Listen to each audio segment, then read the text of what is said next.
Bienvenido, Paulo Abreu, ex secretario ejecutivo de la Comisión Interamericana de Derechos Humanos. Gracias por esperar esta introducción que creía necesaria y decirle que es un honor tenerlo acá en este espacio. Está en Brasil. En primer lugar, lamento ese dolor que se vive en Brasil. Me imagino que usted tiene acceso a mayor información. ¿Cómo está, Paulo? Qué gusto tenerlo nuevamente. Muchas gracias, Claudia. En primer lugar, quería también felicitarles por la labor independiente de La Razón y decirles que estoy a la disposición de ustedes. Muchas gracias, Paolo. Ha vuelto a ser parte de la información periodística en estos últimos días, Paolo, por algunos tweets que obviamente marcan en Bolivia.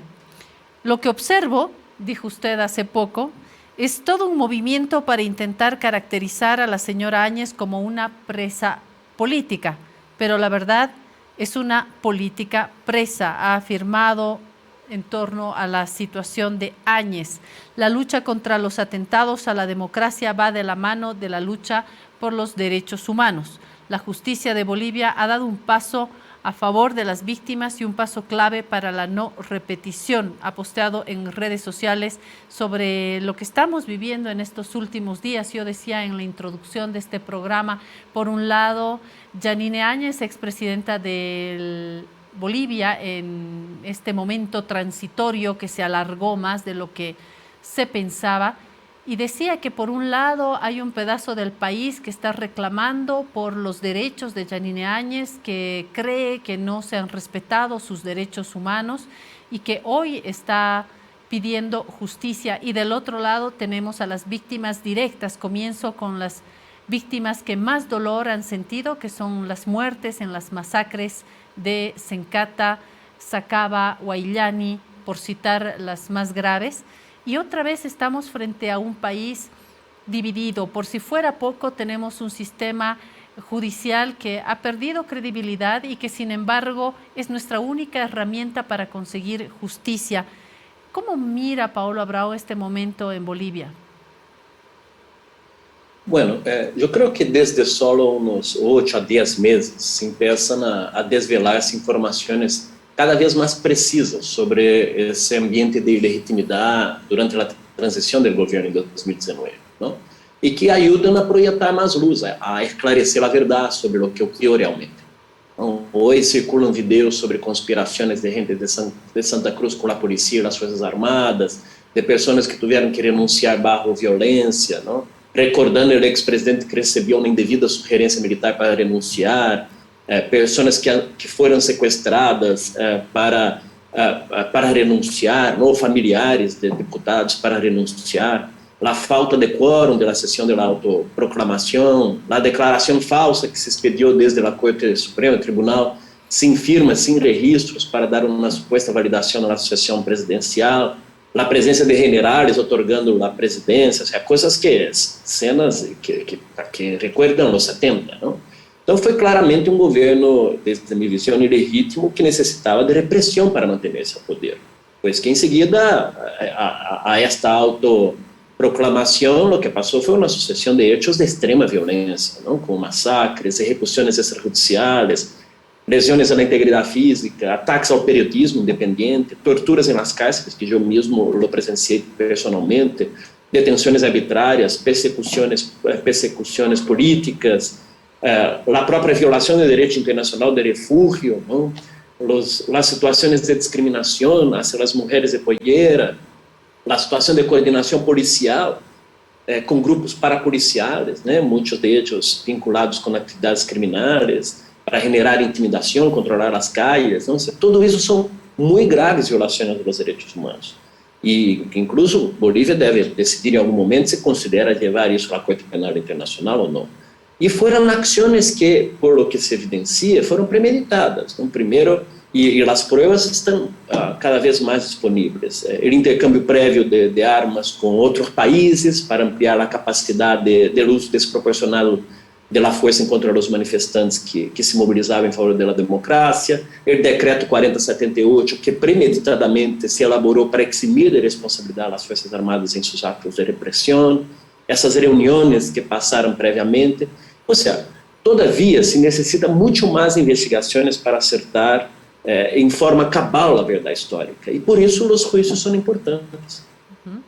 Paulo, permítame poner el foco en su especialidad, en lo que usted conoce, que es el enorme campo de los derechos humanos, y poner un eje universal, porque los derechos humanos tienen que respetarse en la China, en Zambia, en Brasil, en México o en Bolivia, y hay algunos ejes universales.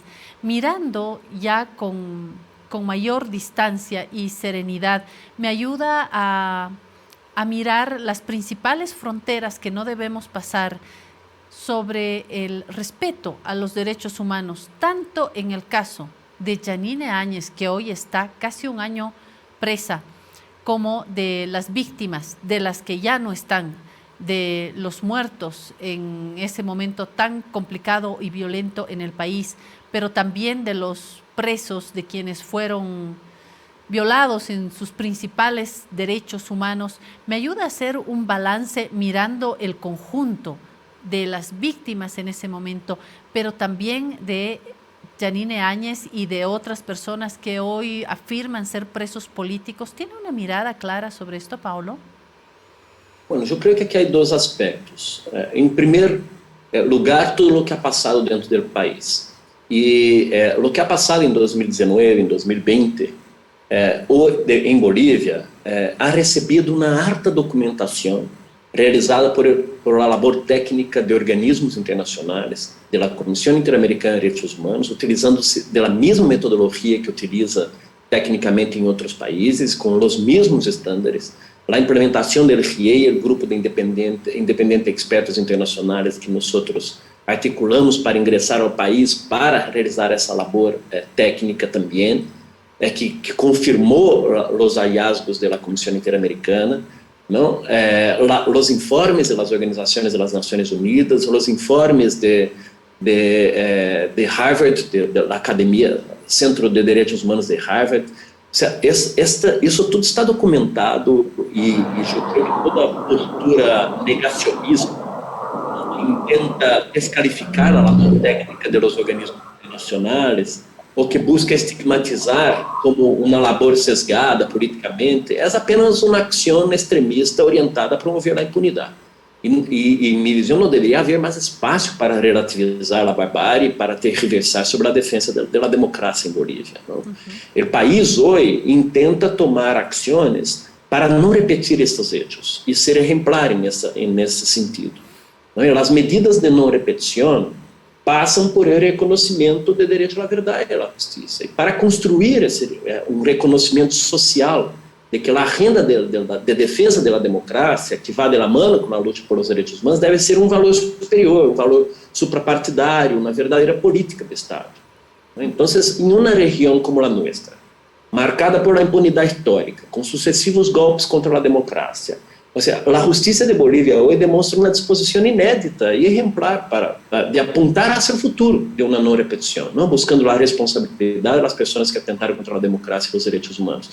É o que nós chamamos em direito internacional dos direitos humanos de mensagem forte à sociedade, não? Cambio de paradigma fundamental em relação à nossa tradição histórica de impunidade e de desestabilização democrática.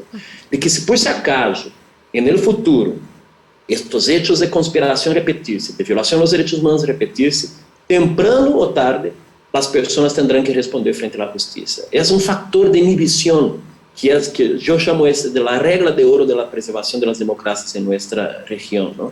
Por muito menos, agora, Estados Unidos mantém processos judiciais para defender sua democracia. E no país Brasil também, contra as intenções de proceder com atentados antidemocráticos durante o ano passado, há ações judiciais desde a Corte Suprema. Assim que em Bolívia, é aún mais legítimo seguir nessa ruta, não? E incluso exigir o apoio coerente da comunidade internacional frente a um governo democraticamente eleito. Pero há tareas a cumprir-se. E nessas tarefas passa por dar atenção à integralidade de respeito a los direitos humanos a todas as pessoas, a las vítimas de maneira central, que é muito importante escutar a las vítimas, tê-las no centro, incluso do funcionamento desses juízos, não? Há tarefas incluso de necessidade de câmbio de fiscais e juízos que foram implicados nessa ilegítima sucessão presidencial e que agora se autorrusga, não, encargados de processos de direitos humanos, a importância de desarticular os grupos paraestatais, o tema das consequências legais para os autores intelectuais e materiais, não apenas quem executou, pero toda a cadeia de comando, não dar barra de oficiais das forças de segurança que estão implicados nestas violações.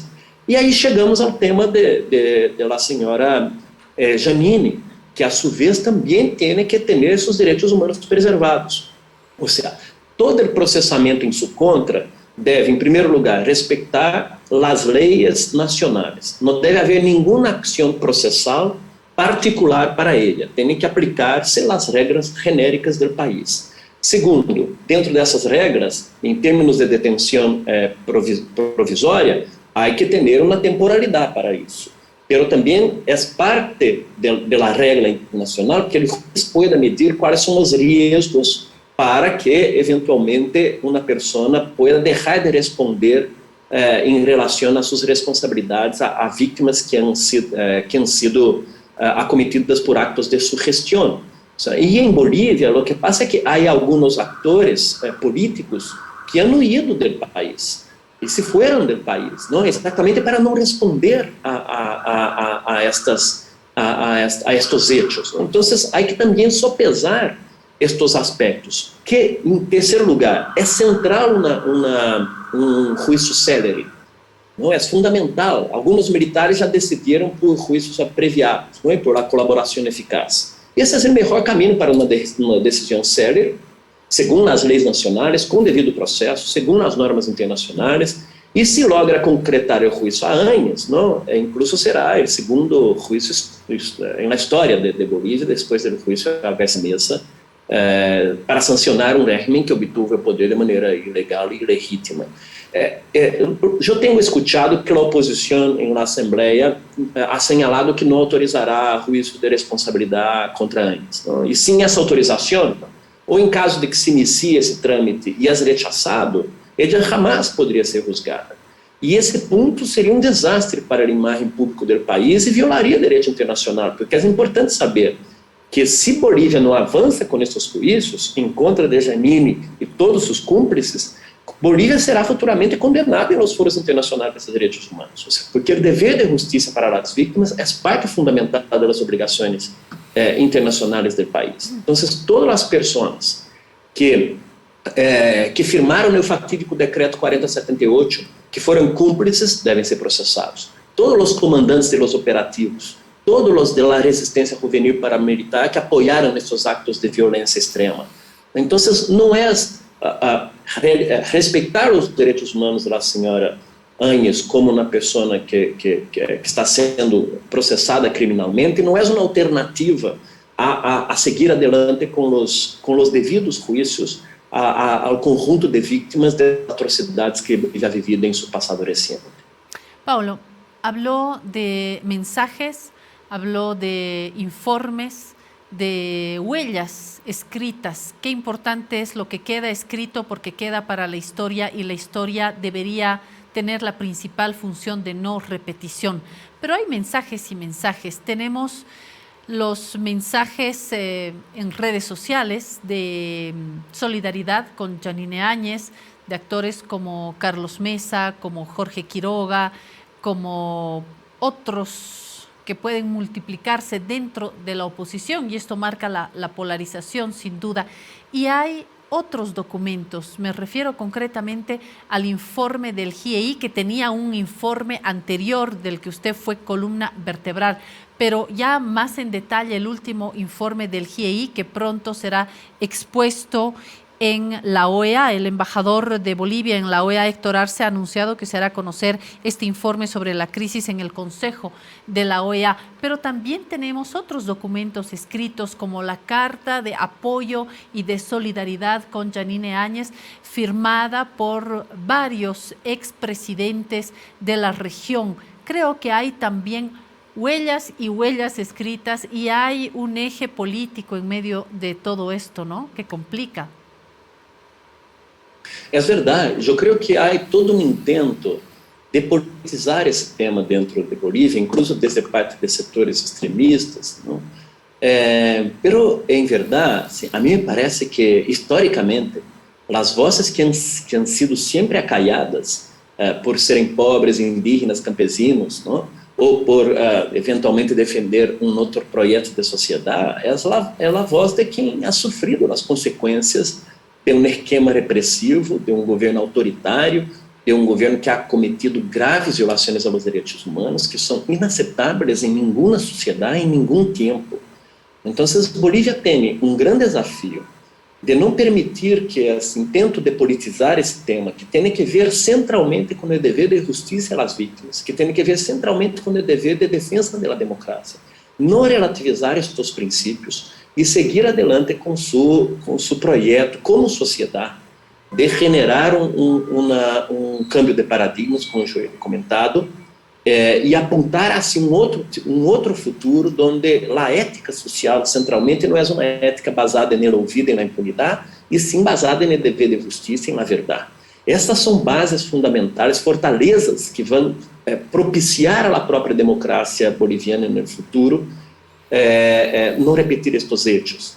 A gente não pode medir estas circunstâncias a partir do critério se vai beneficiar a esquerda ou vai beneficiar a direita, ou que presidentes de governos de direita vão ser solidários com outros presidentes de governos de direita, independentemente das responsabilidades, da qualidade e dos crimes que han sido cometidos dentro desses países. Esse não pode ser nosso critério. Gracias, Paulo Abrao, por este contacto valioso para este medio de comunicación, exsecretario ejecutivo de la Comisión Interamericana de Derechos Humanos.